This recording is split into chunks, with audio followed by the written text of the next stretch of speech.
Assalamualaikum warahmatullahi wabarakatuh. Perkenalkan, nama saya Putra Ahlu Firdausi.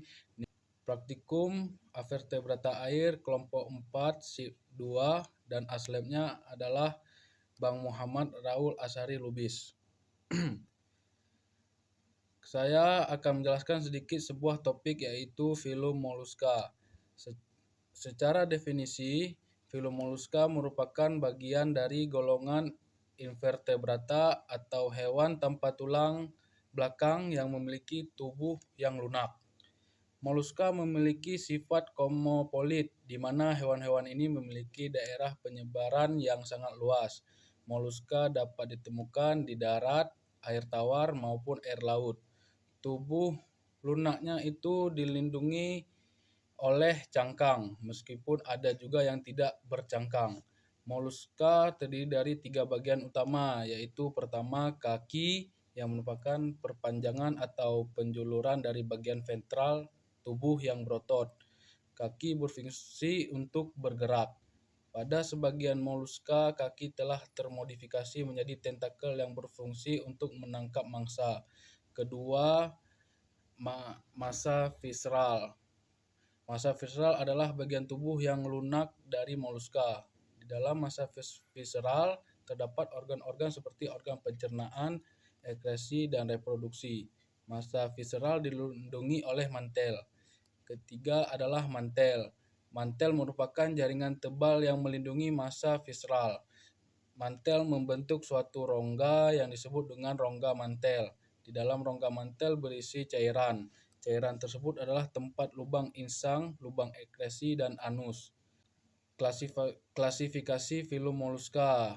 Yang pertama ada gastropoda, yang merupakan kelas moluska yang terbesar dan populer. Sebagian besar gastropoda mempunyai cangkok atau rumah yang berbentuk kerucut terpilin atau spiral. Bentuk tubuhnya sesuai dengan bentuk cangkok. Hewan ini terdapat di laut dan ada pula hidup di darat. Pernapasan bagi gastropoda yang hidup di darat menggunakan paru-paru, sedangkan gastropoda yang hidup di air bernapas dengan insang. Gastropoda mempunyai alat reproduksi jantan dan betina yang bergabung atau juga bisa disebut ovotestes. Kedua ada kelas Pelesipoda, disebut juga dengan bivalvia, yang memiliki 2 cangkang. 2 cangkang tersebut terkunci seperti engsel sehingga dapat terbuka atau tertutup dengan bantuan beberapa ototnya. Ketika menutup, cangkang berfungsi menutupi atau melindungi tubuh dari predatornya.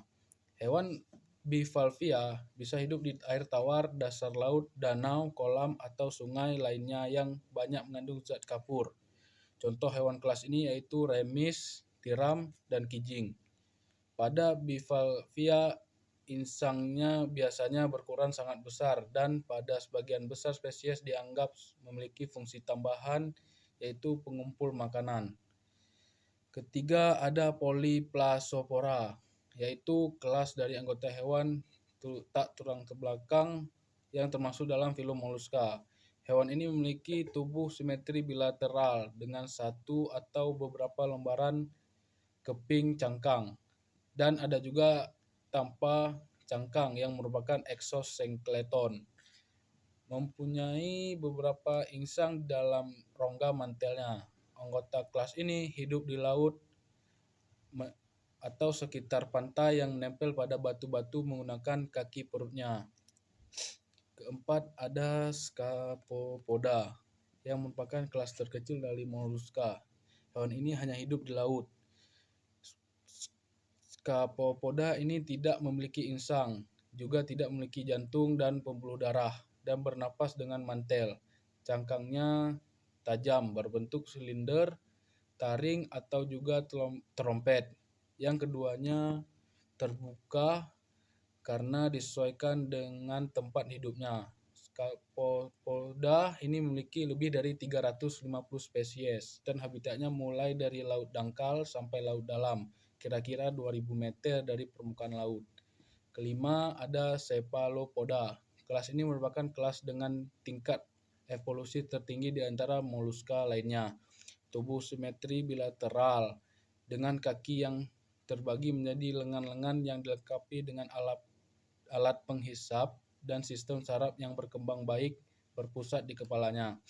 Kelompok ini memiliki badan lunak dan tidak memiliki cangkang tebal seperti kelas lainnya. Mantelnya menyelimuti seluruh tubuh dan berbentuk kerah yang longgar di dekat leher. Hewan ini memiliki habitat di perairan laut dan hidup baik di laut dangkal maupun laut dalam. Hanya ini yang dapat saya sampaikan, lebih dan kurang saya mohon maaf. Sekian, terima kasih. Wassalamualaikum warahmatullahi wabarakatuh.